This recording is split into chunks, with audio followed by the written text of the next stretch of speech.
қазақ хандығында әйелін ұрмақ түгілі, сабамақ түгілі, жай ғана ауыр сөзбен ренжіткен ер адамға сын тағылған. Неге олардың есімі тарихта қалмаған? Неліктен олардың еңбектері бағаланбай елемей қалған деген сұрақ туындайды ғой. Бұл нормаға айналып кетті. Негізі бұл сұмдық нәрсе.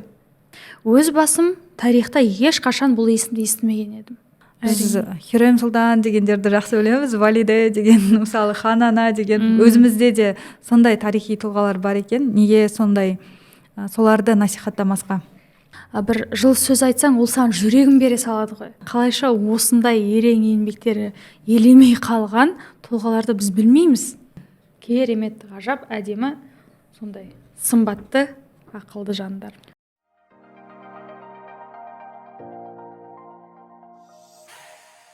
Жиырмасыншы ғасырдың қазақ тарихының, мәдениетінің, жалпы сол заманның ең өзекті тақырыптарының бірі әйел мәселесі болған. Сол 20-шы ғасырдың басында жазылған Міржақып Дулатовтың Бақытсыз жамалы, Мұхтар Әуезовтің Қорғансыздың күні, Жүсіпбек Аймауытовтың Ақ білегі сияқты романдар ол сол заманның айнасы. Өкінішке орай, қазір бір ғасырдан уақыт астам өтсе де, әлі де ол әйел теңдігі мәселесі әлі де өзекті болып келе жатыр.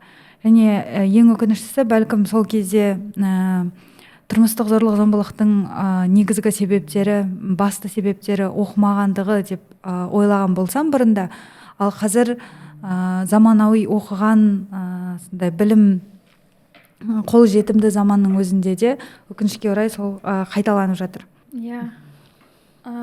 Достар, сіздер байқасаңыздар, біздің бүгінгі қозғап жатқан тақырыбымыз Қазақстан қоғамындағы қазақ әйелінің орны. Негізі осы тақырыпты таңдау барысында екеуміздің ойымыз бір сәтте, бір мезетте бір жерден шыққаны өте қатты қуантады.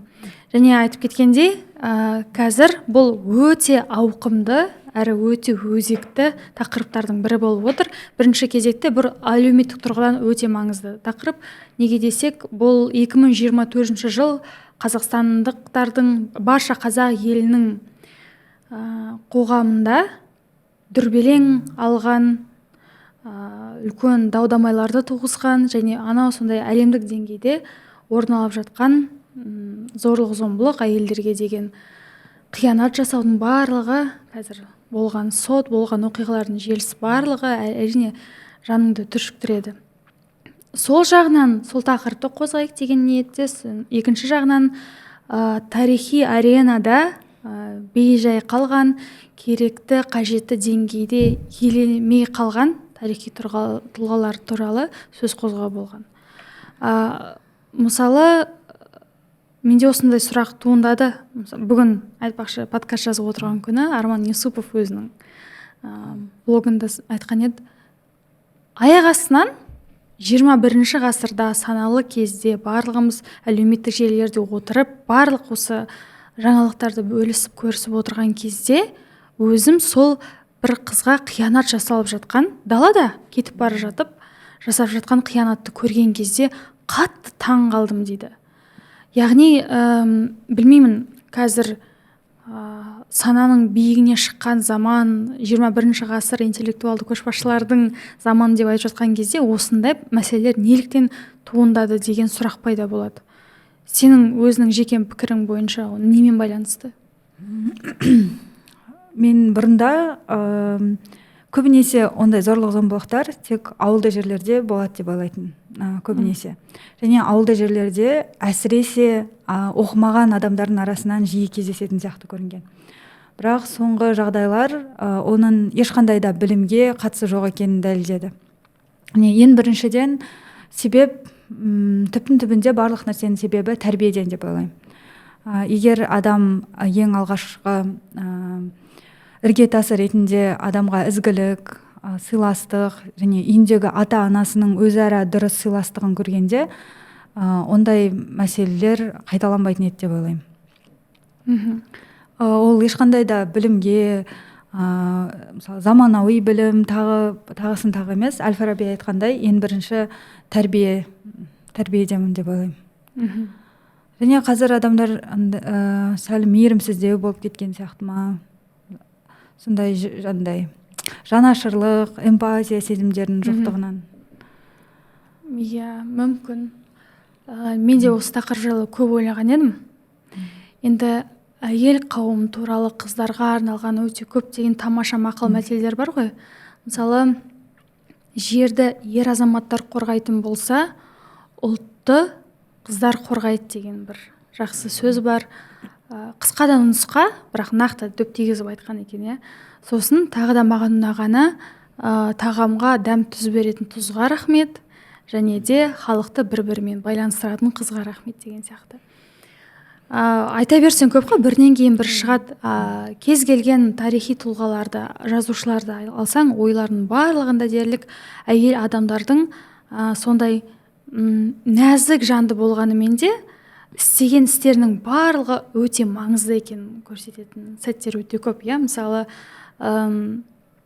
егер де сен балаңды білімді, ғылымды қылғың келсе, оған соны бер, үйрет, ұлыңды үйрет дейді. Ал егер де сен ұлтты дамытқың келсе, ұлтты кодын, ДНК-сын өзгерткің келсе, қызыңды тәрбиеле деп айтып жатады ғой ылғи да. Расымен де ол өте өзекті, бірақ осының білмедім, тәрбиеден де деп айтып жатсың ғой. Бұл, иә, әрине тәрбиеге байланысты, қоршаған ортасына да байланысты, оған мен келсем, бірақ кейде сырт көзге қарасақ, бір үйден, бір ата-анадан туған балалардың барлығы әртүрлі болады ғой. Сондай кезде ойланасың, мұнда тәрбие ме екен деп тағы да ойлайсың, бірақ ол әрине өзінің бір ықпалын тигізетін бір күштердің бірі. Және ортасы да қатты әсер етеді. Иә, мүмкін бұл туа біткен нәрсе ме екен деп ойлайсың кейде. Білмеймін, өте қиын әрине оны саралау. Бірақ иә, әйел адамға қол көтерген кез келген адам, еркек, бұл білмеймін, өзінің ақылының таяздығын көрсетеді. Және бір еркектік рухын таптататын нәрсе деп ойлаймын. Мысалы, мен үшін жаңалық болды, осы соттың нәрсесі болып жатқан кезде әртүрлі ақпараттар жан-жақтан келе бастады ғой. Сонда қазақ хандығында әйелін ұрмақ түгілі, сабамақ түгілі, жай ғана ауыр сөзбен ренжіткен ер адамға сын тағылған. Яғни оны елдер сөккен, онымен санаспаған. Бұл кәдімгі қылмыстың жазасымен тең болған. Яғни сол заманда бұл тенденция болмаған болса да, барлығын ой елегінен өткізіп жүргізетін, қай сәтте осы бір сабақтастық бұзылды? Сол қызық. Неліктен осының барлығы айналып кетті?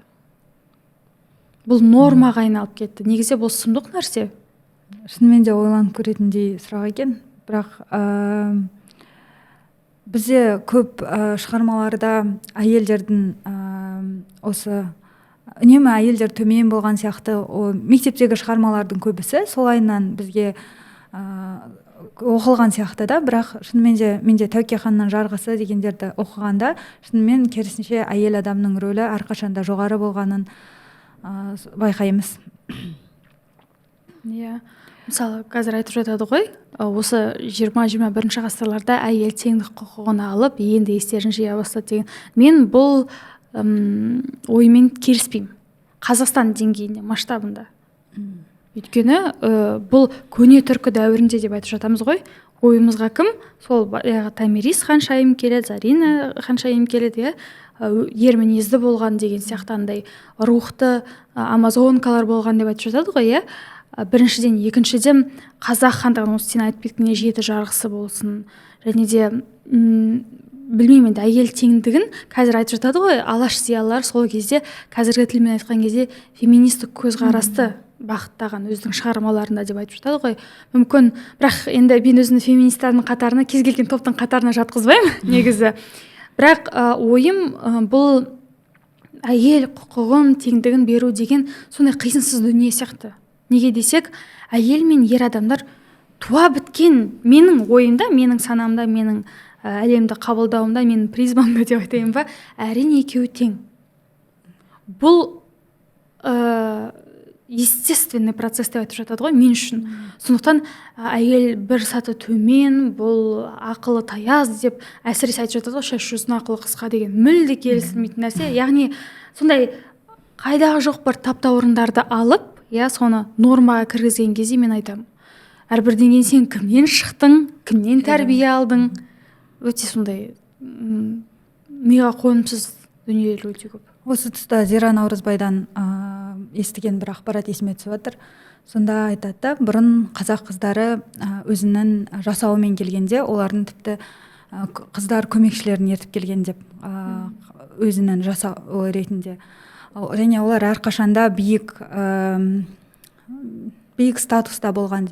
Бір замандарда қалмақтармен соғыстың кезінде қалмақтардан күңді әйел қылып ала бастады дейді қазақтар. Сол кезде әйелге деген қарым-қатынас өзгере бастады деген дерек тыңдаған едім. Өте қызықты. Сондай тарихи сәттер осындай нәрселерге әкелуі мүмкін деп ойлаймын. Мүмкін, қызық версия екен.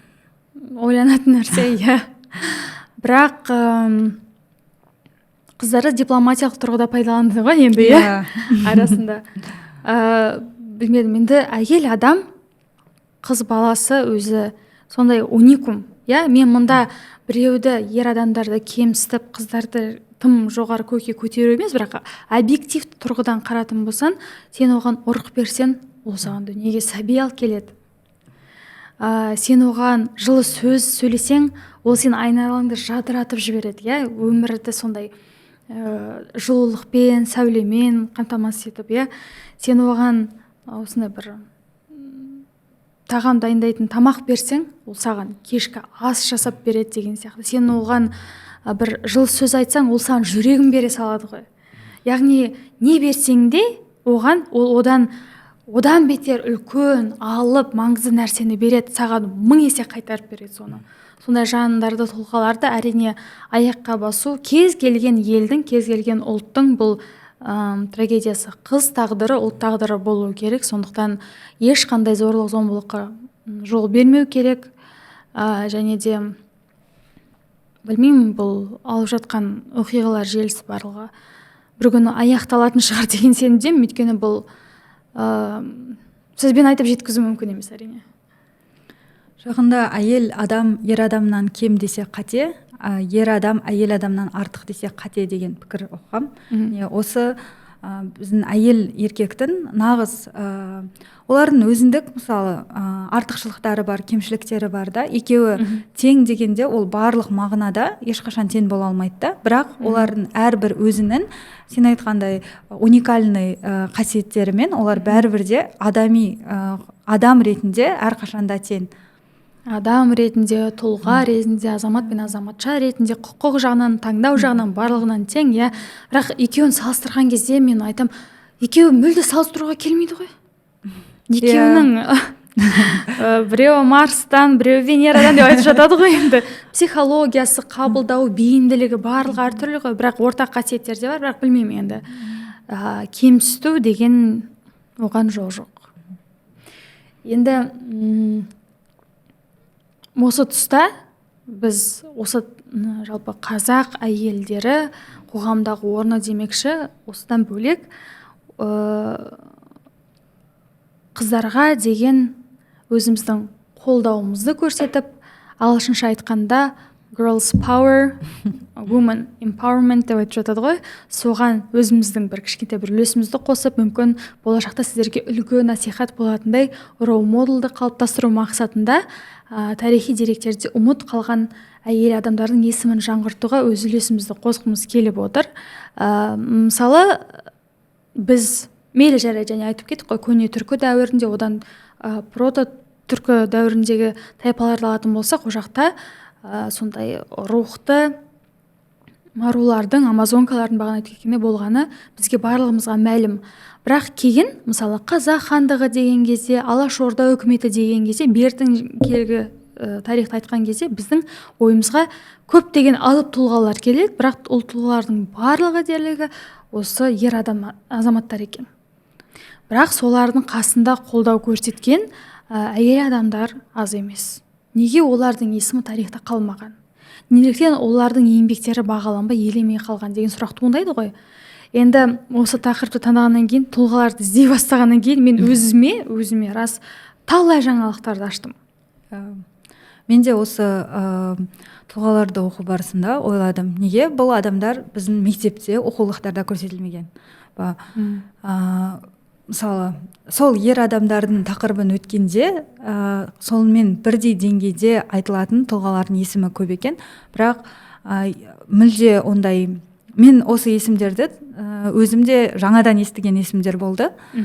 Осы оқу барысында мысалы екі қыз құрбы болған екен дегенде бұл кім екен деп әрбіреуін ашып зерттеу арқылы келді. Бір жағынан ойладым, бұл мемлекеттің идеологиясы ма екен деп. Неге мысалы оқулықтарда жоқ? Біз үнемі мен ешқашанда қазақ қыздары сондай бір қараңғы оқымаған болды деп ойлаған жоқпын.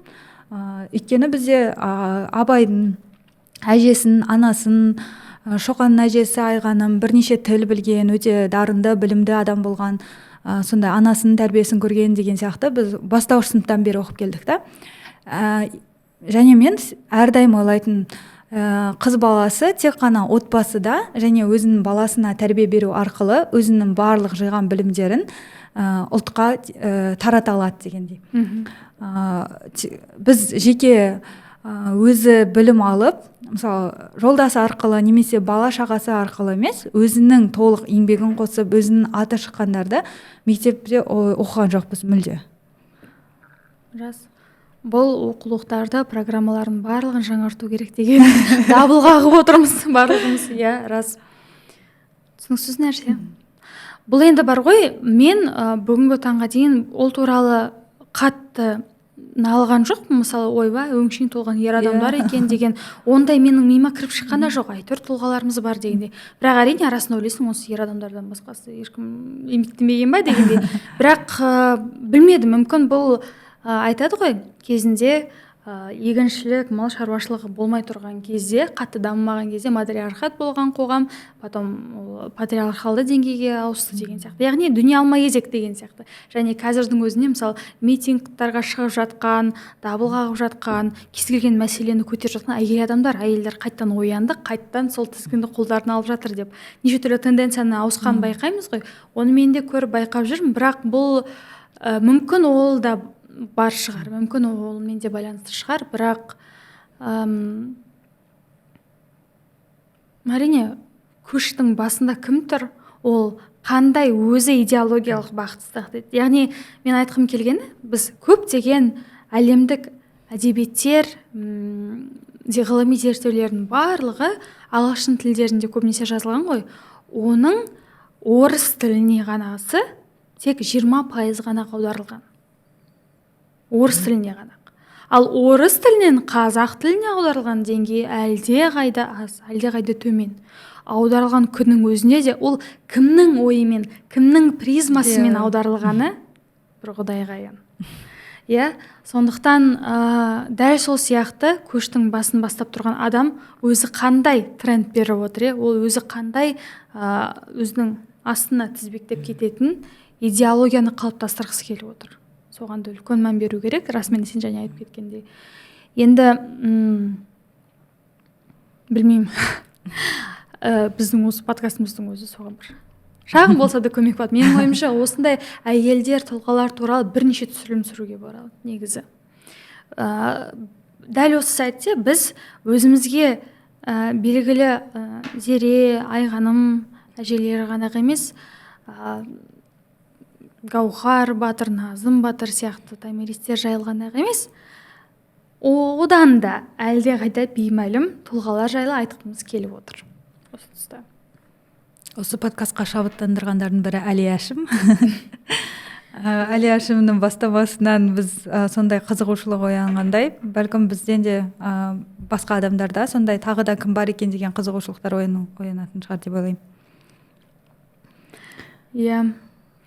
Енді мен өзіме бірінші тарихи тұлғаны айтатын болсам, бұл сонау 18-ші ғасырларда өмір сүрген кіші жүздің ханы, атақты батыр, өзінің соғыста тактикасымен, айлакерлігімен, өзінің адал жолымен таққа отырған Әбілқайыр ханның жары атақты Бопай ханым туралы сөз қозғағым келген. Өз басым тарихта ешқашан бұл есімді естімеген едім. Бұл есімді мен алғаш рет Қалекең Қуанышбаев атындағы ұлттық музыкалық драма театрында жаңадан премьера басталды, Бопай ханым тарихи спектакль қояды деген кезде мен Бопай ханым ол кім деген сияқты сұрақ туындады. Ары қарай біле көре зерттей келе ондай тарихи тұрған бар болғаны мені таңғалдырды. Және де сол заманда өмір сүрген адамның істеген жұмысы, үлесі бар. Ауқымды. Неге десек, Әбілқайыр хан енді өзі Шыңғыс ханның 15-ші ұрпағы екен. Ол кезде таққа баладан әкеден балаға тарамаған екен. Яғни ол кезде әркім өзінің күшімен, өзінің жолымен таққа отырған кездер болған екен. Және сол кезде әр дәуірдің өзінің ауыртпалығы, қиыншылығы бір тенденциясы бар ғой. Дәл сол сәтте онда қалмақ жоңғарлардан көп соғысқа аттанып жатқан қиын сәттер болған екен. Және сол кездегі тенденция Әбілқайыр ханның Ресей империясының протекторатына кіру болып табылған. Және бұл идеяны қолдаған өзінің жары болды. Айтады ғой, күйеу істеген жерде әйелінің ниеті жатыр деген сияқты. Бопай ханым ақылшысы, тірегі, нағыз жан ашыры, жұбайы ғанақ ретінде емес, бір ғанақ рөлмен шектелмеген. Ол кісі Әбілқайыр ханның өзі айтуы бойынша қазақтың дана 10 биіне татитын менің ақылшым деп әйел жайлы айтқан екен. Қандай керемет, қандай терең, керемет баға. Енді өкінішке қарай енді күйеуі қайтыс болғаннан кейін 32 жыл өмір сүріп, өзінің баласын Нұралыны хан қылмақшы етіп, соны дайындаған, үйреткен, және сол баста ол дипломатиялық қарым-қатынастарды өзі ұстанған. Сол кездегі Ресей патшалығына Анна Иоанна мен Елизавета Петровна деген адамдармен хат алмасқан. Яғни сондай тең дәрежелі деңгейде болған, ақылдасқан. Және де осы тарихшы, белгілі тарихшы бар, Аркадий Левшин деген. Ол кісі бұл өзінің тәжі бар, арнайы мөрі болған ерекше ханша болды дейді Бопай ханым. Ол кісі ханана деген ерекше статусы болған. Ханана, яғни сол Нұралы ханның анасы болған, ақылшысы, кеңесшісі болған. Сонда бұл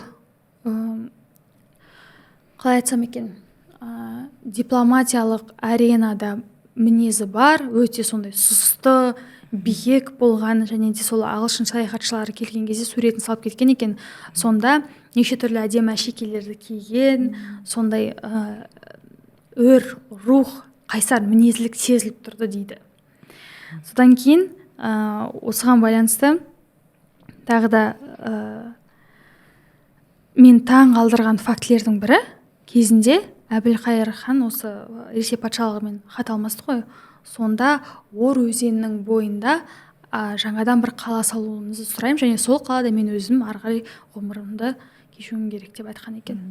Содан кейін хат келісілді, қала салынды, және сол қала әлі күнге дейін бар, алып қорғаны болған қалалардың бірі қазіргі Орынбор қаласы. Өте қызықты. Мен үшін бұл нағыз ашылу болды. Яғни Орынборда талай қазақтың интеллигенциясы білім алған, кезінде сол қазақ АКСР-ның астанасы болған қаланың бекінісін салып, сол кезде іргетасын қалап кеткен мына адамдар.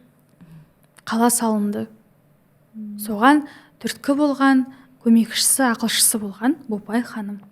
Керемет тұлға. Енді соған орай спектакльге барыңыздар. Біздің сүйікті Қалеке театрыма жарнама жасап қойын. Және де айтпақшы, Фолиант баспасы міне осындай Бопай ханым екі тілде, қазақ, орыс тілінде осындай тарихи романы шығарған болатын. 18 ғасырдағы осындай үлкен төңкерістер, алпауыттар заманында әйелдердің алған рөлі, орны, тарихты өзгерткен тұстардың барлығы жазылған дейді. Назар салыңыздар. осындай тарихи тұлғаларға спектакльдер, сериалдар түсіріп тұрса, қызығушылық одан әрі артатын еді. Мысалы Міржақып Дулатовты осы фильм арқылы, сериал арқылы барлығы қызығушылықтары оянып, ұлттың рухы басқаша бір деңгейде көтерілген сияқты болды. Біз Хюррем Сұлтан дегендерді жақсы білеміз, Валиде деген, мысалы Хан ана деген, өзімізде де сондай тарихи тұлғалар бар екен. Неге сондай соларды насихаттамасқа? Мен ана спектакльға бармасам әлі де білмес едім. Иә. Сондай тарихи тізбектің жалғасын келді. Рас. Мен Назипа Құлжанова, Қазақтан шыққан тұңғыш журналист. Осы кісі жайлы айтам. Ол кісі 1887 жылы Торғайда дүниеге келген. Ол заманда қалың малға сатып жіберу, атастырып қою деген болған, және кішкентай кезінде ата-анасы бір дәулетті бай адаммен атастырып қояды. Ол өзінің әкесімен қалаға барып жүргенде Ыбырай Алтынсариннің мектебіндегі қыздарға қызығып білім алғысы келеді. Және өзі білім сол училищеде оқып жүргенде өзінің ұстазы Нұрғали Құлжановпен танысады. Және соны ұнатып жақсы көреді, бірақ атастырып қойған адам болады. Және ол ең бірінші рет хат жазып, өзінің басын бостандыққа алып шыққан алғашқы қазақ қызы. Осы кісі бұл бізге 1914 жылы Абай Құнанбайұлының өмірден өткеніне 10 жылдығына орай үлкен әдеби кеш ұйымдастырған. Және сол жерде орыс жұртына ең алғаш рет Абайды орыс тілінде таныстырған адам екен. Сол кезде ең жас ақын Мұхтар Әуезовтің Еңлік кебек пьесасы орындалған. Осындай Еңлік кебек пьесасының орындалуы басқа да Жүсіпбек Аймауытов, Мұхтар Әуезовтің басқа да драматургиядағы еңбектерінің алғышарты болған дейді. Және Сапарғали Бегалин өзінің Замана белестері деген кітабында осы кісілердің Нұрғали Құлжанов ол кісі де ағартушы болған. Сол кісілердің отбасында тұру арқылы орыс тілін үйренген, өзі сол кезде оқып жүрген қазақ жастарына үлкен қолдау көрсеткен екен отбасымен бірге. Және тағы бір жағдай, осы тұлғалардың барлығы тең-теңімен дегендей оқыған адамдарға тұрмысқа шыққан, және осы оқыған ер азаматтары оларды қолдап, тек қана отбасы ошаққасында ғана емес, сонымен қатар қоғамдық жұмыстарға араласуына да үлкен көмегін тигізген. Назипа Құлжанова, мен бір қызық жағдай, неліктен біз мектепте оқымадық деген ой осы кісімен келді. Мысалы Ахмет Байтұрсынов, Сәкен Сейфуллин, Сұлтан Торайғыровтармен теңдей жұмыс істеп, олармен теңдей араласқан адам екен. Осы ақындарымыз Назипа Құлжановаға арнап өлеңдер шығарған.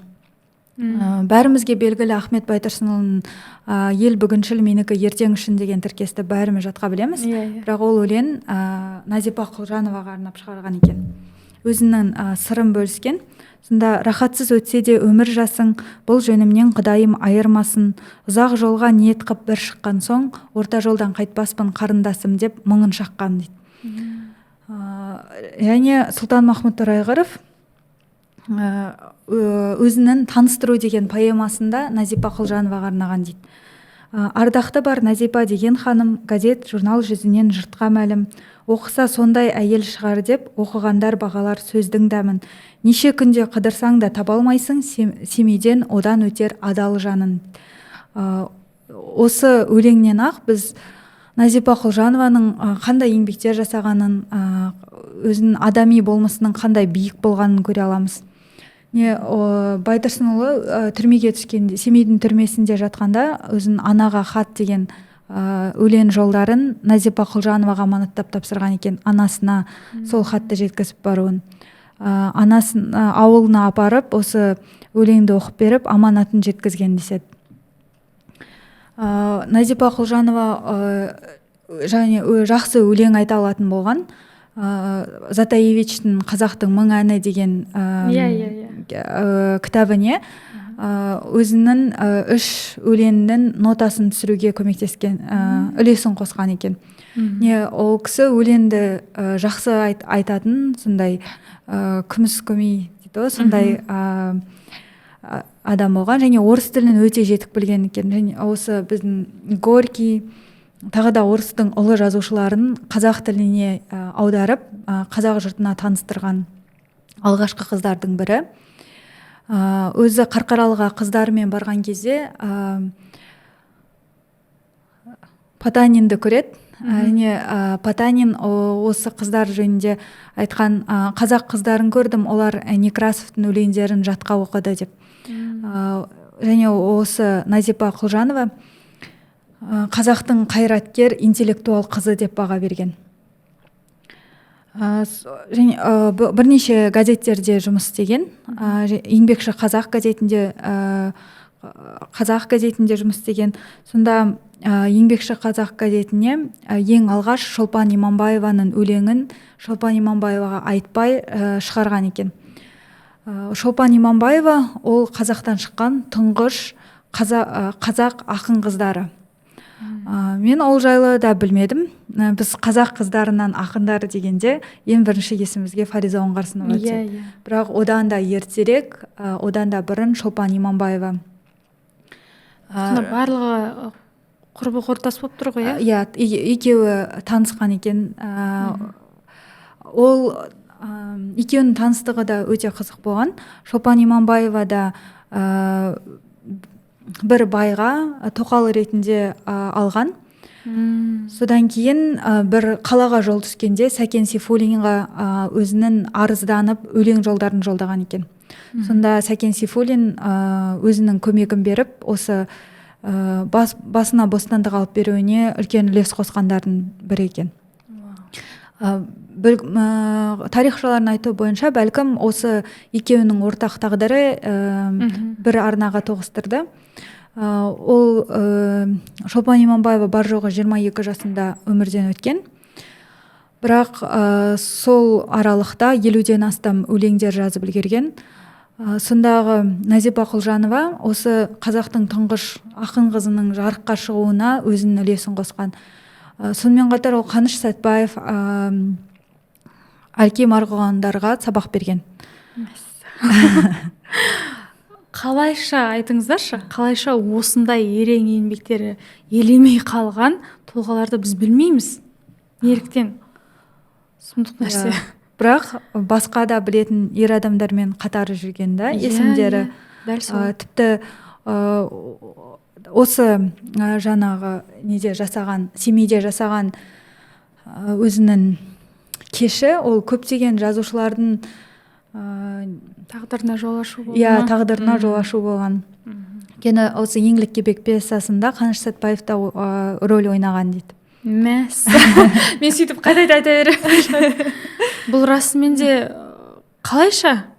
Сонда барлық осы тұнып тұрған тарихтың ішінен бір алып тастаған ба бұлар? Біреуін қалдырып мәселе. Педагогика, ана мен бала тәрбиесіндегі оқулықтар, кітаптар жазған. Музыкаға түсірген, этнограф болған, бір бойына соншама талантты, соншама өнерді игере алған қазақ қыздарының бірі. Қысқа ғұмырында талай нәрсені істеп үлгерді. Саған. Расымен де қызық. Бағана айтпақшы, сен айттың ғой, тоқалдыққа беріп жатқан деп, соны есіме түсіп кетті ғой. Кезінде қазақтарда қалың мал беретін ғой, ең алғаш рет өзінің жарын, ол кезде енді бәйбіше деп атайтын ғой, алған кезде бұнда кәдімгідей қалың малы болған, қалың малын төлейді, кейін екінші, үшінші әйел тоқалдыққа алған кезде тоқалдың қалың малы әлде қайда қымбат, көп болатын дейді. Неге десек, онда бұл біреудің екінші, үшінші жары, жалпылама түрде айтқан кезде тоқалы болу, бұл ұятты нәрсе, арсыз нәрсе. Яғни бұнда сенің намысын тапталатын сәт болғандықтан, оның өтемі ретінде сондай қалыңмалы қымбаттау болған деседі. Яғни онда әрине тарихи тізбекте тарихи жағдайлар әртүрлі болды. Қазақтардың саны өте аз болған кездерде болды ғой, иә. Енді сол қазақтардың санын көтерген кімдер? Мына алтын құрсақты аналар дейді.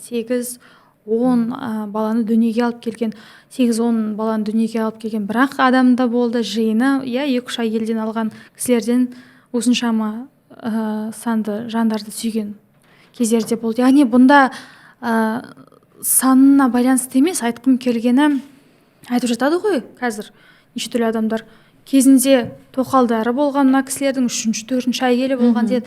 Онда заман басқа болды, талап басқа болды. Біреу әмеңгерлік жолмен келген сәттерде болды, иә, мысалы. Яғни бұл бел құда, бесік құда болып сөз алған, серт берген сәттер болды. Яғни мұнда ондай өте көптеген мысалдар бар. Олардың ара жігін ажырату керек қой. Адам деген біраз ойлану керек қой. Сол сияқты мұнда сол арсыз нәрседен құтқаруға тырысқаны, иә, арсыз деген енді ол керемет жаман нәрсе емес, сол заманға, сол дәуірге, мұнда контекст өте байланысты. Иә. Осы қалың мал туралы. Қалың малдың қазіргі мағынасы сәл басқаша да. Бұрында мысалы сатып өтемақы ретінде байларға берген деп айтады. Мысалы жаңағы Назипа Құлжанованы да қалың малын алып қойғандықтан ол кезде сол нәрсені үзу өте ұятты нәрсе болып табылған дейді. Мысалы халықтың нашар көзқарасы болған, соған қарамастан ол өзінің айтқанында тұра алып, өз өмірін өзі жасай алған. Жылдар бойы жиналатын ғой, сонда қалың мал. Сонда қалың малды алып тастауға қазақ АКСР-ның кезінде заң қабылдаған екен, және сол заңның қабылдануына үлкен үлес қосқандардың бірі Алма Оразбаева деген сол даланың феминистерінің бірі дейді.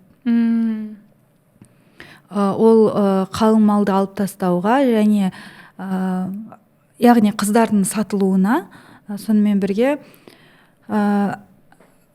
қыз баланың бас бостандығын шектеу, оған зиян әкелу 106 қазақ АКСР-ның 106 бабымен жазаланатындай дәрежеге әкелген екен Алма Оразбаева. Иә, рас. Мүмкін сол кезде мынандай түсінік болған шығар, иә, қалың малын бердім, ақысын төледім, сен мен әйелімсің, не қалаймын соны істеймін деген сияқты бір бұрыс тұжырымдар болған шығар. Қазірде де бар ғой ондайлар, жасыратын несі бар. Бұл білмеймін, айтып жатады ғой, ойбай, мынау әйелі ішкіш болған екен, ақымақ болған екен, сөз қайтарған, бүйткен сөйткен деп ана жасаған зорлық зомбылықты ақтап алғысы келеді ғой. Ей, ақымақ пен ақымақ болма онда. Ажырасып кет, қал, тастап кет, қуып жер, жолама. Олай болатын болса, иә, оны қайта сабағаннан бірдеме шыға ма? Мысалы, әрбірден кейін айтып жатады ғой, өлтіріпті, ал өзі қыздың өзі сондай болыпты ғой деген сияқты неше түрлі айтады ғой. Тіпті мейлі, тіпті жаман болсын, иә, жаман болған күннің өзінде сен анасы дүниеге алып келген, иә, жанды, жалпы Тәңір Құдай берген, иә, сол жанды қиятындай, соны алып алатындай, сенің қандай құқығың бар, қандай дәтің бар, барады сондай нәрсеге. Мейлі 1000 жерден жаман болса да, оны ұрып соғып, тұрмақ түгел өлтіруге ауыр сөз айтуға сенің дәтің жоқ. Оны ақтап жатады ғой, соны түсінгім де келмейді. Иә, өкініштісі комментарийларды қарасаң, әйелдердің өздері жазып жатады да. Сама довела, наверное, сама. Ондай адамдар тапқан шығар. Негізі бар ғой, ситуацияны бір жақты нақты айту өте қиын. Әртүрлі ситуациялар болады. Ер абьюзерлер болады, әйел абьюзерлер болады, иә. Мысалы, жақсы әйел, жаман әйел, жақсы еркек, жаман еркек деген сияқты бір-біріне күн көрсетпейтін неше түрлі партнерлар болады, ол рас, иә. Әркімде әртүрлі болады ғой. Бірақ білмеймін, өзі кінәлі деп айтқанға жай бұрыл да кетіп қал.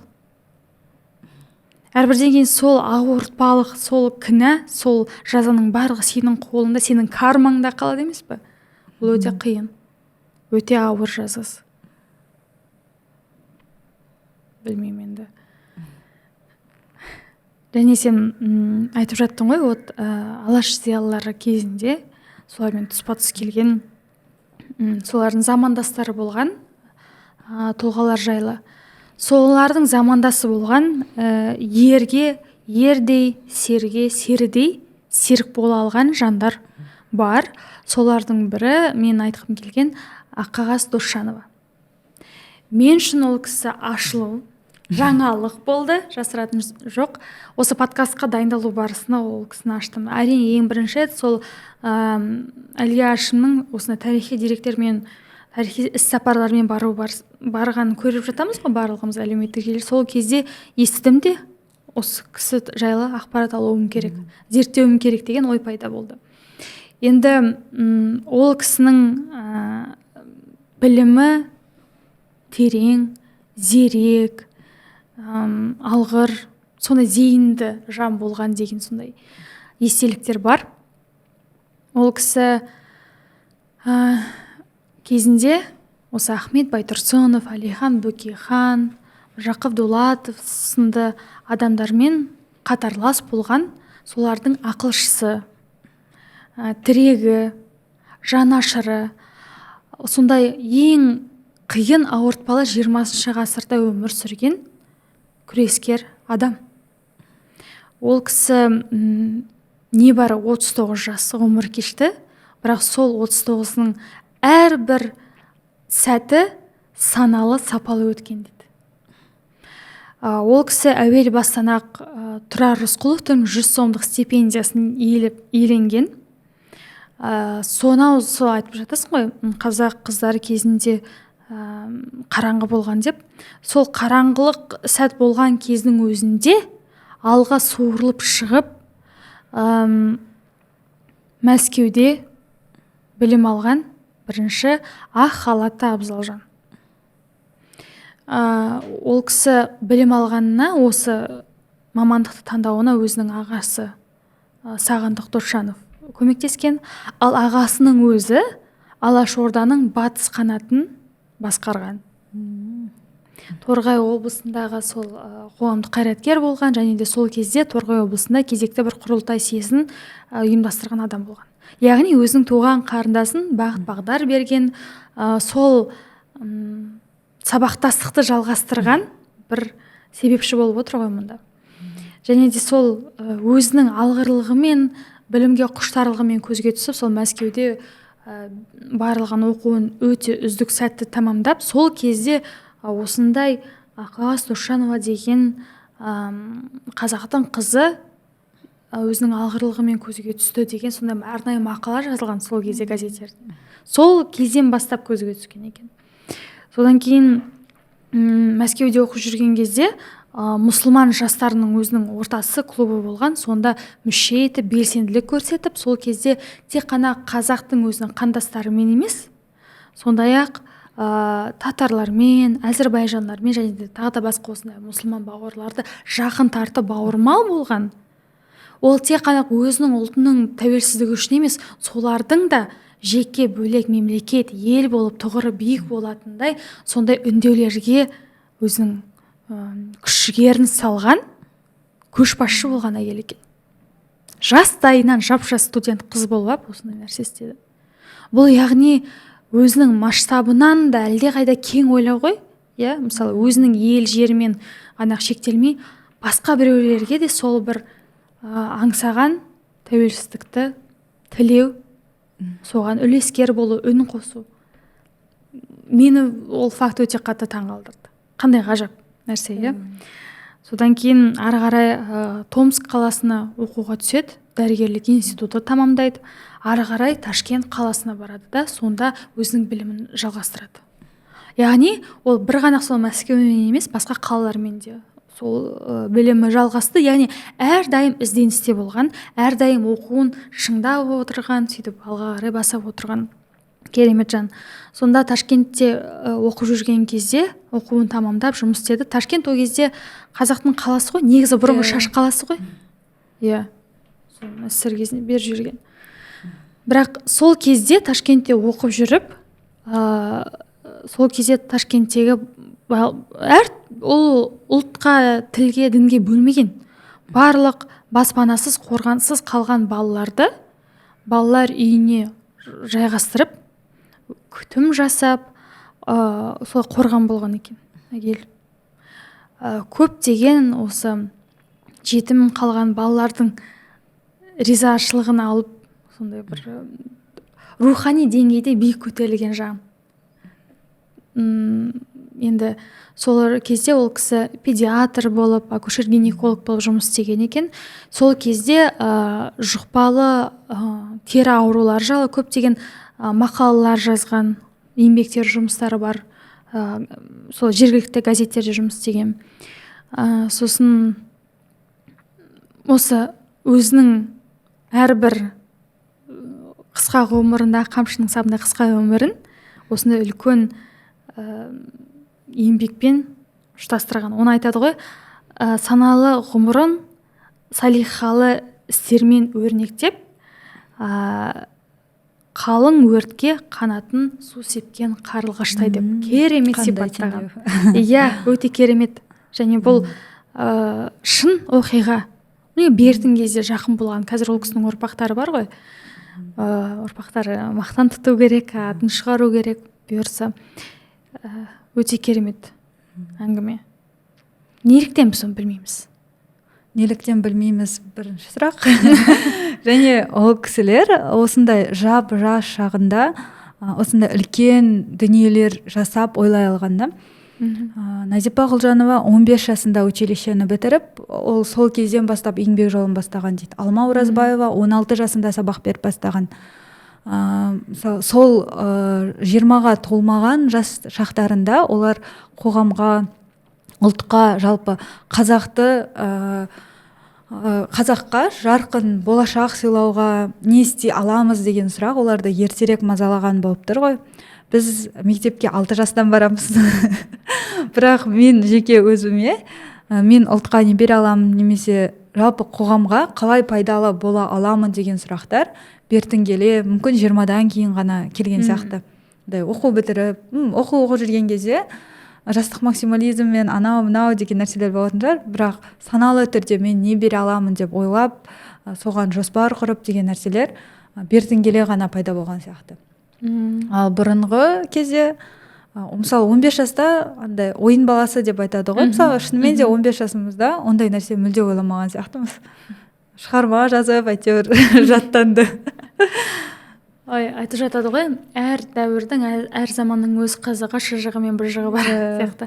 Олар енді 20-шы ғасыр өте ауыр ғасырлардың бірі ғой. Енді сол кезде еркіндікті аңсап өткен тек қана сол Алашорда үкімет емес, солардың еңбектері, мысалы айтып жатады ғой, мен қазақ әдебиетін оқи алмаймын деп жататын елдер бар қазір. Өйткені іші қайғы мен мұңға құса болған жандарға солардың әңгімесіне толып тұр дейді. Сол баяғы әйелдердің теңсіздігі, сол баяғы зарлаған әйелдің тағдыры, мысалы қорғансыздың күні, тағы да Шұғаның белгісі, Ұлпанның тағдыры да ауыр болған сияқты. Соларды мен оқи алмаймын дейді. Неге сондай қазақ тілінде жазылған әдебиеттердің барлығы ауыр дейді ғой? Ол заман сондай болды. 20-шы ғасырдың ең басты зар мұңын сол кезде қағаз бетіне түсірген жан айқайы болды ғой. Ол басқа дәуірде болған, өкінішке қарай сол тарихи ақпараттар бізге енді ауызша жеткен. Оларда басқа тенденция болды. Бізде қазір басқа, бізде қазір өзінің тамырына сүңгу, мен кіммін деген сұрақ туындайды ғой осында. Менде мысалы қоғамды қалай өзгерткім келеді деген ой мектеп табалдырығында пайда болды менде өзім. Мектепте мен ылғида білім және ғылым министрі болғым келген. Осындай бір кейбір әділетсіз сәттерді көрген кезде мен осыны өзгерту керек қой. Бұл әділетсіз бірінші кезекте, екінші кезекте бұл бұрынғы қағида ғой деген сияқты болды. Бір жаңашылдықты қалайсың, өзгерістерді енгізу керек екен. Университетке келген тіптен дағы оны аңсайсың. Дәл сол сияқты енді заманда дауысын шығарған адамдар бейжай қарамаған. Арманның орындалуына әлі де кеш емес сияқты. Ой, бұйырса.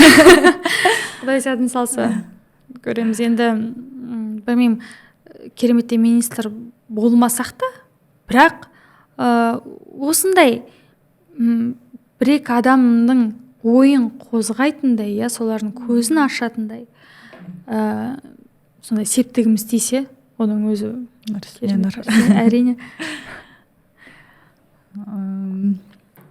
Сен жаңа қазақтан шыққан тұңғыш дәрігер туралы айтсаң, енді мен қазақтан шыққан тұңғыш инженер металлург қазақ қызы туралы айтайын. Ол Мадина Бегалиева. Ол Бөкей ордасында өмірге келген, сол заманында өмір сүрген және Жәңгір ханның мектебінде білім алған екен. Жәңгір ханның сол заманның реформаторы болған, андай оқыған, сондай мектеп ашқан деп.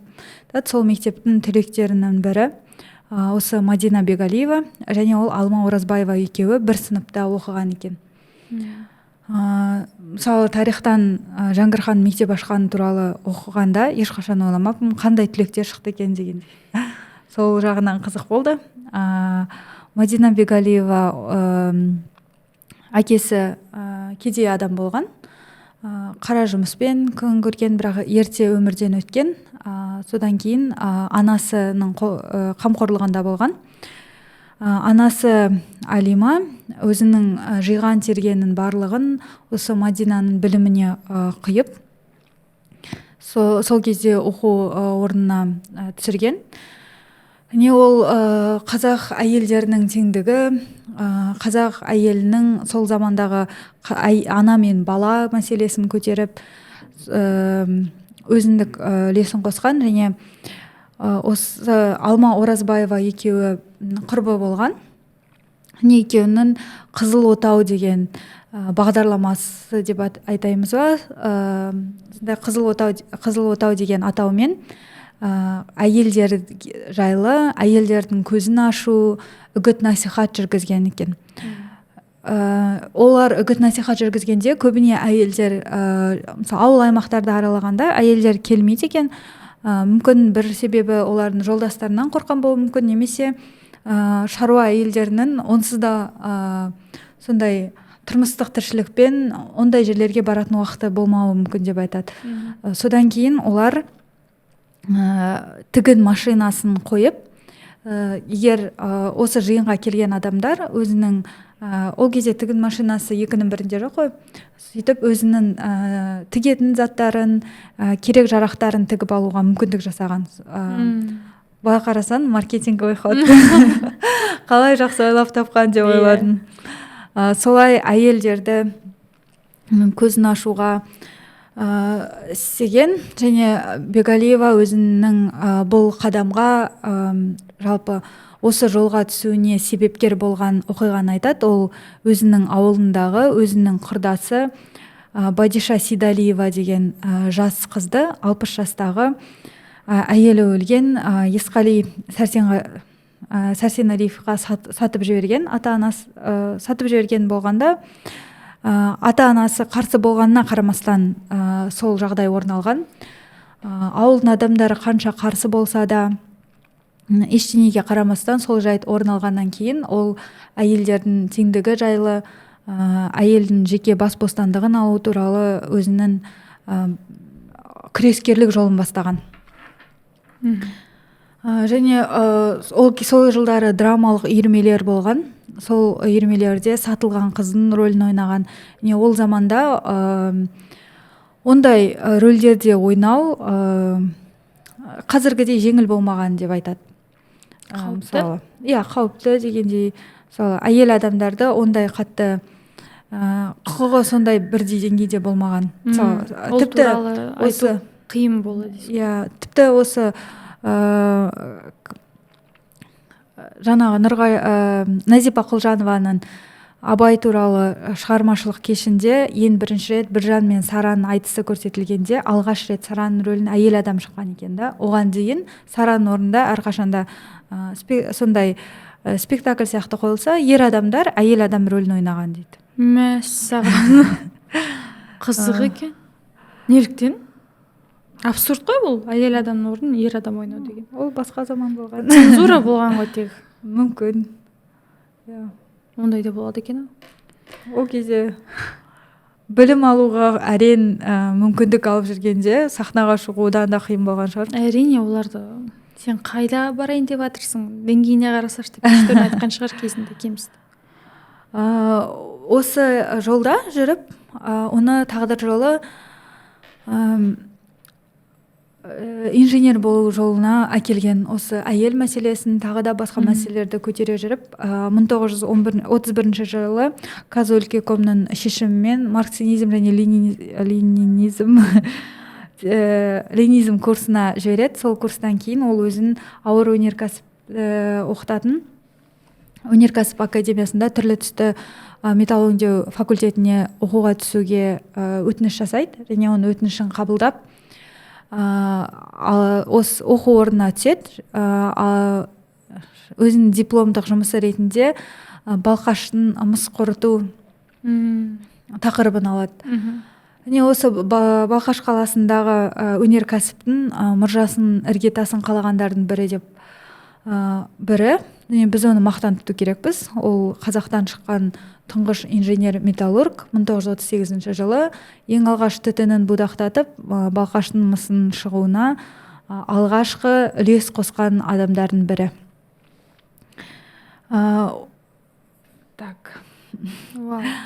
Ол дарынды ғалым Ғали Бекалиевтің жары болған.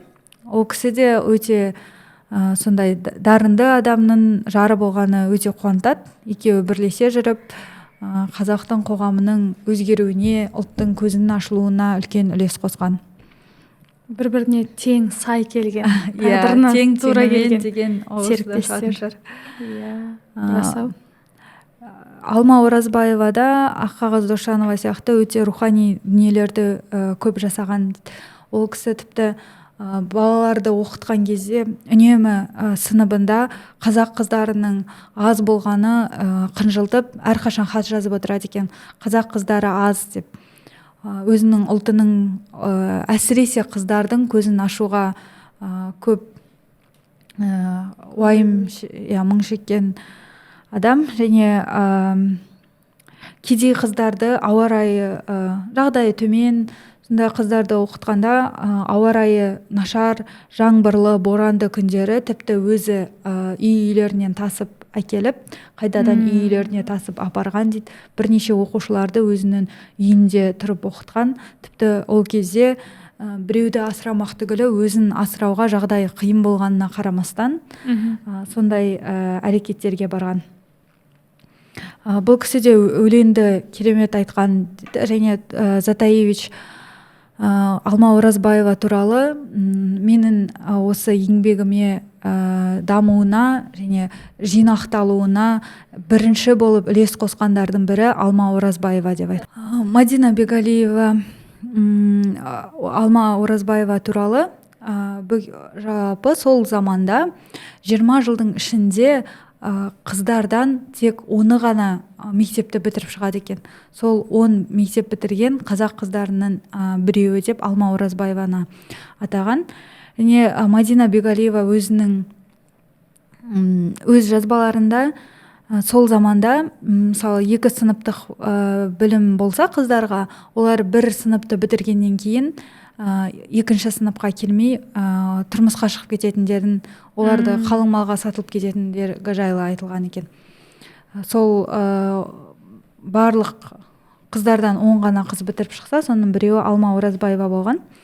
Алма Оразбаева өзінің Еңбекші қазақ газетіне мақала жариялаған. Сол мақаланың үзігін оқып бергім келеді. Қазақстан халқының жартысы әйел, сол әйелдің жарты денесі сияқты әйел халқы сәулесіз, ойсыз, өнерсіз, надан болса, Қазақстан бүтін, толық, саналы ел болмақ емес. Мұны қазақтың әйелі де, еркегі де есінен шығармауы тиіс. Әйел болашақ ер азаматтың анасы, асыраушысы да, тәрбиешісі де. Әйел қазақтың шаруасының тұтқасы. Қазақ әйелі қадіріңді өзің біліп, адам болып өнерге, білімге ұмтылу керек деп әйел бостандығы атты мақала жариялаған. Бұның барлығы 1900 жылдарда болғанда, сол кездің өзінде әйелдің білімді болуы деген өзекті мәселелер сол кезден көтеріліп, сол заманның қиындығына қарамастан қыздар білім алғанда біздің қазір білім алмауымыз күнә болатын шығар. Әрине. Менде осы сен информация айтып жатқан кездегі ойыма келген нәрсе бұл, айтып жатады ғой бұрында 13 жасында отау иесі болған деп. Кезінде бұл әлде қайда бұрын болған нәрсе ғой. Мүмкін сол оймен, сол тарихи дәстүрді қалған бір қатып қалған қағидамен арпалысқан болар олар. Қазір қыздарға білім керек, заман басқа деген сияқты болады. Соны жан айқайын шығарған кезде міне осындай жұмыстар, мақалалар туды. Ал біз қазір енді дәп сол сияқты мектеп бітірмей жатыр деп емес, бізде қазір енді сол бір арпалыс, сол бір құқықты талап ету, бірақ формасы өзгерген сияқты біраз. Сондай бір әр заманның өзінің бір ерекшеліктері бар. Бізден кейінгі қалатын ұрпақтар да айтады, біз басқа нәрсені талап етеміз деген сияқты. Сөйтіп бір болады ғой, бір үздіксіз бір процесс болатын сияқты. Әр келген жаңа ұрпақ өзінің алдыңғы, одан арғы ұрпақтың кейбір шешімдерін түсінбейді, қабылдамайды, жоққа шығарады, жаңашылдықты, өзгерістерді аңсап талап етеді. Бұл жақсы, бұл норма. Кез келген қоғам алдыға қарай жылжу керек, прогресс болу керек, заман талабына сай болу керек қой. Сол сияқты сондай бір келіспеушіліктер болатын шығар. Көптеген тарихи шешімдер, тарихи ситуация, тұлғалардың өзі де кейде бір жексұрын болса, кейін оған деген көзқарас та өзгереді ғой, жоқ. Сөйтсе бұлай екен деген сияқты. Келесі ұрпақ түгілі мен өзімнің 5-6 жас кішкентай сіңілім, бауырларымның өзімен кейбір пікірлеріміз сәйкес келмейді. Былай қарасаң, қатты алшақ жас емес сияқты, бірақ соның өзінде де десе де әртүрлі заманның адамдар сияқты көрінеміз. Ол рас, қазір заманда өте әртүрлі. 2000 жылдан ары қарай туған балалардың ойлау қабілеті басқа, өмірге деген көзқарасы, ұстанымы басқа. Бұл норма, ол дұрыс нәрсе. Менің ойымша айтып жатады ғой бұрында, мысалы 2 ғасырдың тоғысында дүниеге келген адамдардың көзқарасы, дүние танымы басқандай болады. Және де әсіресе осындай уақыт кезеңінде көбінесе тарихты, әлемді, мәдениетті өзгертетін алып тұлғалар дүниеге келеді дейді. Соған мысал келтірген кезінде сол көп қой енді, қазір бірақ есіме Пушкин келіп отыр. Сол да сондай бір тарихи бір тізбектерді жалғаса, расымен де сондай кезде адамдар дүниеге келіпті. Өзінің ойып алған орны бар деген сияқты. Енді қара деп тұрсаң, біз 20-шы мен 21-ші ғасырдың тоғысында өмір сүрдік. Біз соңғы ұрпақпыз. Сол кезіндегі КСРО-ның білімін, сондай бір идеологияны ұстанған адамдардан білім алған, солардың ойлау жүйесін қабылдаған, басқасымен келіспеген деген сияқты болады ғой. Солардың бір арғы шетін көріп қалдық біз, не болса да. Ары қарай оны қабылдамау, өзгерту біздің қолымызда. Біз енді жалғыз емеспіз, табанға басқан осы балалар бар. Бір ортақ бір консенсусқа келетін шығармыз, бірақ барлығы дерлік мысалы айтады ғой, тым заманауи болу керекпіз. Әрине, сөзсіз заманауи болу керекпіз, бірақ барлығы тым заманауи болып кетсе, ол да бір түрлі сияқты. Мен айтады ғой, мен бір достарым айтып қояды, маркетологтар айтады. Зарина, сен негізі консервативті адамсың, сен көзқарастарың деп сөзіме айтамын. Ал сендер тым заманауисіңдер. Бізге бір ортақ баланс керек. Мен сияқты консервативті адамдардың арқасында бір ортақ пікір қабылдаса, бір дұрысы ортасына бір келерміз консенсусқа дегендей. Сол сияқты. Меніңше олай, мысалы, мынау ескі замандікі деп барлық ой пікірді сызып тастай беруге болмайтын сияқты. Ол кейбір нәрселер өз деңгейінде қандай да бір өзгеріске ұшыраса да, бірақ ол жалғасып тұру керек. Ол біздің тамырымыздан ажырап қалатын сияқтымыз. Егер біз барлығына тым жаңаша, тым батысшыл көзқараспен қарай берсек, онда өзіміздің тамырымыздан ажырап қалатын сияқтымыз. Әрине. Сондықтан әртүрлі пікір таластардың ішінде сондай бір ақиқат туындайтын шығар. Иә. Бағана айтпақшы, мен сіздерге осыны көрсетемін деп ұмытып кеттім. Бұл суретте Ғайни Жамал Дулатова. Ғайни Жамал Дулатова, мынау мен айтқан тұлға Аққағаз Досжанова және Гүлайым Балғынбаева. Иә, бұл кісі туралы бірақ мәліметтер жоқтың қасы, таба алмадым, шынымды айтсам, қосып айтайын десем. Бірақ қараңыздаршы, тұрған тұрыстары, киген киімдері, қозғаған тақырыптары, амбициялары, қоғамға деген пайдалы болу, білмеймін, өзінің септігін тигізу. Керемет, ғажап, әдемі, сондай сымбатты, ақылды жандар.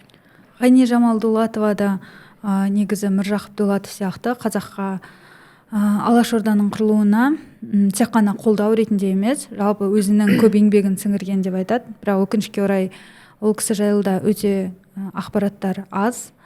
Бірақ ол кісінің қызы Гүлнар Дулатованың шындық шырағы, Алаш жұлдыздары деген кітаптарынан мәліметтер қалған. Осы Гүлнар Дулатова өзін кітап оқуға деген қызығушылығым анамнан дарыған деп айтады. Және осы қасиеттің балаларыма да дарығанына өте қатты қуанамын деп айтқан. Гүлнар Дулатова көптеген тарихтағы мәліметтерді жеткізген, музейдегі біраз заттардың музейге қойылуына сол алаш азаматтарының өзінің үлесін қосқан, аманатты арқалай алған аруларымыздың бірі. Солардың көзі. Иә. Рас. Бағана сен айттың ғой, бертін келіп болған қазақ қоғамындағы әйелдер тұңғыш дәрігер дедік, тұңғыш инженер дедік. Мысалы, мен өз кезегімде бертін кезде 1920 жылдар дүниеге келген, мен үшін де жаңалық болған Патшайым Тажыбайқызы туралы сөз қозғағым келіп отыр. Ол кісі Қазақстанның ғылыми қоғамында нонсенс жасаған керемет тұлға, қазақтың қызы, бірінші тұңғыш геологы екен. Ол кісі өзі кезінде бай қуатты отбасында дүниеге келген, бірақ өкінішке қарай әкесінен, ата-анасынан ерте айырылғандықтан барлық тәлім тәрбиені балалар үйінде өсіп сауатын сонда ашқан екен. Оның өзінің туған ағасы болған, сөйтіп өмірдің ащысы мен тұщысын, суығын барлығын көрген, солай жастайынан ерте есеюге тура келген сондай тұлға. Табиғатынан сондай қайсар, алғыр болған деседі. Ол кісі осы білім алмаған жер жоқ екен. Әрдайым өзінің білім бакалавриат, магистратура, аспирантура деп айтып жатады ғой, барлық деңгейден өткен Алматыда, Ташкентте, Куйбышев, қазіргі Самара қаласында, содан кейін тағы сөйтіп өзінің білімін шыңдап отырған геология саласында, сосын геология, физика факультеттерінде тамамдаған, сондай ауыр салаларда факультеттерде оқыған екен. Сонда ол кісі алғаш рет геология барлау жұмыстарымен оқып айналысып, литология деген жаңа ғылым саласын ашқан екен. Сонда ол кісі Қаныш Сәтбаевтың замандасы болған, қол астында жұмыс істеген, сондай алып тұлға. Сонда Қаныш Сәтбаевтың бір сөзі бар екен: жермен айналысу, барлау, тастарды зерттеу, ақтару, көтеру тезектергеннен әлде қайда қиын ғой, сол ауыр жұмыс қой деген сияқты. Сондай. Бірақ соған қарамастан осы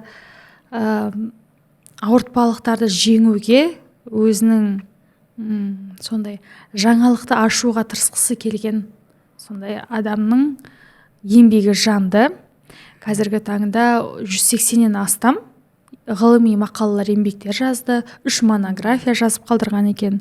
Және сол кісінің құрметіне көптеген конференциялар әлі күнге дейін өткізіп жатуда.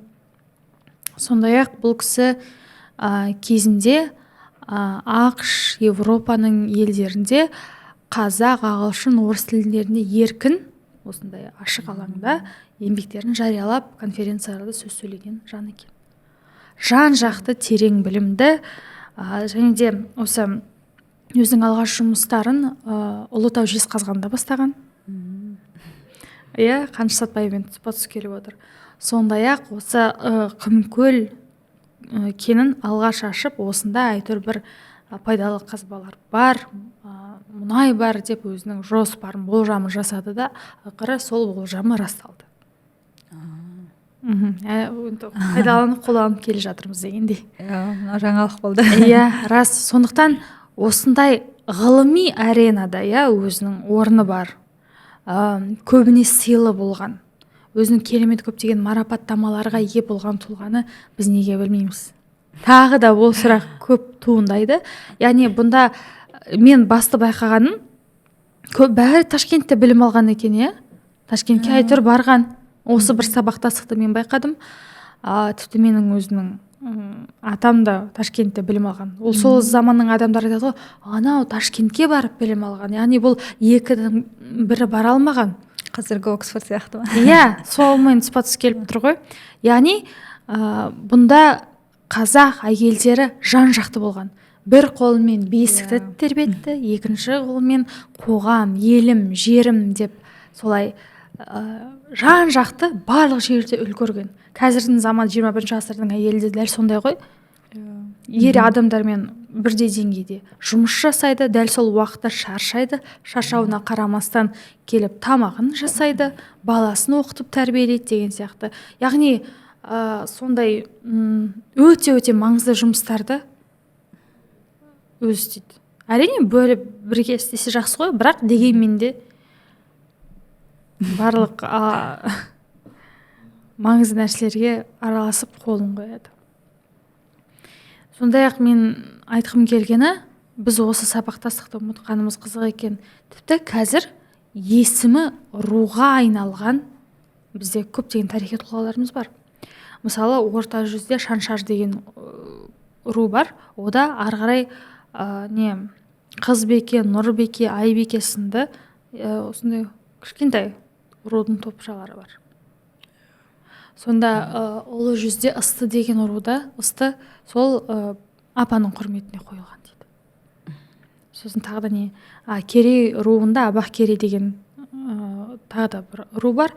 Соның ішінде кезінде Аппақ болған ғой, апаның қыздың аты. Сонда Абақ деп өзгеріп кеткен, сәл фонетикалық өзгеріске ұшыраған, бірақ сондай есімдер көп негізі. Мен сол ойымдағысын барын айтып отырмын. Яғни солардың құрметіне аталған. Бір руды біріктіріп ұстай алған әйелдер болған деп айтады. Яғни әйелдерге деген құрмет, ризашылық әрдайым болған. Бұл бізге жат нәрсе емес, бұл бізге айтып жатады ғой, қазір міне батыстан үйреніңдер, қалай әйелдерді құрметтеу керек. Олай емес, біз оны еске түсіруіміз керек, жандандыру керек, жалғастыруымыз керек, ұмытпауымыз керек. Бар болғаны сол ғана. Жаңалық ашудың мұнда ешбір қажеті жоқ. Білмеймін, қазір енді өте ойлар көп. Мен мысалы бір подкаст көрдім, анауын қазаққа Сұлтан хан Ақұлы деген кісі берген. Сонда айтады ғой, әйелдердің рөлі қазақтарға радикалды түрде дұрыс емес ислам келген кезде қалыптаса бастады дейді. Яғни басқа осы ақиқатты бұрмалау, басқа қарай жаққа алып кетеді ғой, сондай кезде тарай бастады дейді. Мысалы, келісуге болады. Қазіргі Инстаграмда қайдағы жоқ бір уағыздар шығады, сонда немене? Сен жаннатқа кіру үшін ол жақта неме дейді, 40 шақты хор қыздары болады дейді, қол санары толықсыған деймі, ойбай. Бұл не сұмдық? Сонда сенің түпкі мақсатың, ол инклюзив, бірақ ар жақтағы ма? Қисынсыз қандай дөрекі надан нәрсе айтылып тұр сонда. Бұрмалау. Ол мүлде ислам емес. Просто исламда басқаша жеткізу сияқты. Басқаша жеткізу. Мұнда тағы да айтатын нәрсе, сол бағанағы айтып кеткен әңгіме, кімнің көзқарасын насихаттап жатыр, кімнің призмасы, кім нені жайып жатыр, оларды айтып отыр ғой. Мысалы, орысты бірнеше әйел алу керек. бүйту керек, сөйту керек. Сондай дұрыс емес пропаганданы істеп жатқан адамдарға бұл үлкен күнә негізі, иә. Біріншіден, екіншіден, мына кісі айтты екен деп барлығын таза ақиқат қылып қабылдауды дұрыс емес. Адам деген ойлану керек. Адам деген іздену керек, оқу керек. Және де мысалы осы айтып жатады ғой, ойбай басталды қазір қыздар өздерінің құқықтарын неме дейді? Провокачать етеді дейді. Білмеймін, түсінгім де келмейді. Тағы да қайталап айтамын. Мысалы Зира Наурызбайдың да комментарийлерінің астында оқимын. Қисынсыз нәрселерді айтады дейді. Қалай ғана әйел адамды солай көтерген деген сияқты болады ғой. Кері тартушылық, қабылдамаушылық бар қоғамда. Кімдер қабылдамайды оларды? Олар сонда ақпаратты қайдан алып отыр? Не ойлайды сонда? Осы сәт мен үшін түсініксіз нәрсе. Білмеймін. Ары қарай. Меніңше жалпы дінді тек қана дін ретінде емес, бірінші адам критикалық ойлау деген нәрсеге жетіп, содан кейін дін үйрену керек па, немесе сондай бір дұрыс емес нәрселер кететін сияқты. Көбіне бізде андай дінді үйренетіндер егер оған қарсы пікір айтып бастаса, мынау ше деген болса, сен мені дінімнен адастырасың, ары қарай сенімен сөйлескім келмейді деген жауаптар аламыз да. Мне кажется, ешқандай дін жаман нәрсені насихаттамайды. Просто әртүрлі жеткізулер болады. Әртүрлі. Тіпті алаш қайраткерлерінің өзін егер мұсылман болды деп есептесек, мысалы өлеңдеріне қарағанда, барлығына қарағанда, олар ешкім біз о дүниеде мынандай болу үшін деген нәрсемен жұмыс істемеген. Барлығы екі дүниені тең ұстаған десе, шынымен де олар, меніңше олардың құлшылығы биігірек болған сияқты. Олар нағыз құлшылықтың қандай болатынын көрсетіп кеткен адамдар сияқты. Мысалы білімге, дінге ол андай. Қазіргі діннің пропагандасы бұл өмір ештеңе емес, келесі өмірге дайындал деген нәрсені білдіретін сияқты. Иә, сондай егер де критикалық ойға ой елегінен өткізсең, мен оларды көрген кезде сұмдық деп жағын ұстайсың негізі айтып отырған. Олар әдемі тілмен, сөзбен арбайтын шығар мүмкін. Бір білесің, мен ойымша осындай әлеуметтік деңгейде, экономикалық, қаржылық, сауаттылық деңгейде нашар елде, әділетсіз елде деп айтайын, иә. Адамға бір тірек керек. Адамға сенім керек, арман керек. Сол әділетсіздікті жеңетіндей, сол болады ғой, түбі бәрі жақсы болады деген нық сенім үшін олар бір тірек іздейді жан жақтан. Соның біреуі дінге барады, дінде айтады, ар жақта жақсы болады. Бір болады ғой, кейінге шегеріп қойған бір мәселе. Сен айтқандай рас. Сондықтан егер осының барлығын қорытындылайтын болсақ, қазақ әйелдерінің орны әрдайым жоғары болды. Тіпті мысалы қазір тұрмысқа шықпаған қыздар шолпы киетін, тағатын шаштарына, шашбауларын тағатын, сылдыр-сылдыр еткен кезде ол тек қана тыныш жүріп, тәрбиелі жүрсін деп қана емес, ар жақтан ер адамдар қыз бала келе жатыр, жиналыңдар, дұрысталыңдар, артық сөз айтпаңдар, көңілін қалдырмаңдар деген белгі болған. Яғни кез келген осы нағыз қазақи философиясында өте сондай үлкен ақылдың кені жатыр. Сондықтан осы құндылықтарымызды жандандырайық. Сондай қайсар, рухты, жігерлі, мінезді, парасатты жандарымызға қиянат жасамай, қастандық жасамай, қолдау көрсетейік. Оларға осындай роу моделдер қарап отырсаңыздар жеткілікті. Өте көп. Тағы да бір осындай бірнеше бір выпусктар жасайтын шығармыз, өйткені тарихи тұлғалар әйелдерден өте көп. Соларды зерттейік, жандандырайық. Осындай қиын қыстау заманнан, түсініксіз бұрмаланған заманнан өзіміздің нақты идентикамызды тауып, идеологиямызды дұрыстайық. Мен де келсем, қазақ қызының деңгейі, рөлі әрқашанда биікте болған. Мен тіпті қазіргі кейбір мәселелермен келіспеймін. Қарапайым отбасыда алсақ, қыздар келгенде әрқашан бір шай ішейін жатса да, басқа болса да, қыз деген төрде отыру керек, қыз деген осындай болу керек деп әрқашан керісінше қыздар биігірек қояды. Мен ағам, інім, бауырым болған өзінде мен керісінше қыз болғандығымнан артықшылықтар көбірек көрдім. Сондықтан шығар мен көбінесе тұрмыстық зорлық-зомбылықты көргенде ғана қыздардың рөлінің сондай деңгейге түскені қынжылтады. Бірақ негізі қазақтың түп тамырында әлі күнге дейін қыз баланың рөлі ешқашан төменде болмаған. Тағы бір ойыма келіп тұрған нәрсе, біз үнемі қыздарды андай жақсы қыздар дегенде иманды, ибалы, үндемейтін деген нәрсемен ассоциацияланатын сияқты. Бірақ қалыптасқан бір образ бар дейсің. Үнемі ол жуас, үндемейтін, ибалы деген барлығы сондай көптің пікірімен келісетін сияқты болып естіледі. Негізінде мінезді болу керек деп айтады ғой. Осы барлық тұлғаларға қарасақ, барлығында да мінез болған. Мінез бар, жігер бар, қайрат бар, мақсатқа деген жетем деген рухы бар, рухтары биік болған, рас. Қайраткерлік, осындай ұлы қасиеттер болған.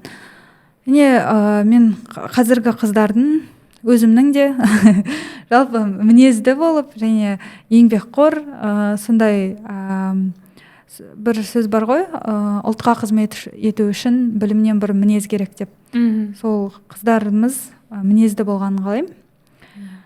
Және біз осы тұлғалардың әлі де тұяғын жалғаушы, ізін жалғаушы әлі де мықты қыздар шығатынына сенімдімін біздің ұлтымыздан. Олар арамызда бар, қазірдің өзіне танымаймыз, білмейміз. Оларда инстаграмға шығатын уақыттары жоқ, мысалы, бар ғой сондай аналар. Олар арамызда бар. Тек қана сол қолдау көрсетсек, айтып жатады ғой, сен жаңа айттың ғой, үйді барлығы төрде отырады, ал кейін тағдыр қандай болатын белгісіз. Сонда бір қазақтың сөзі бар ғой, біреудің арлысы, біреудің арсызы болады дегендей. Ондай деңгейден, ондай ситуациядан Құдай сақтасын. Үйіндегі болған арлы қызы басқа ұяға ұшқан кезде сол олардың да арлысы бола берсін, ешқандай сондай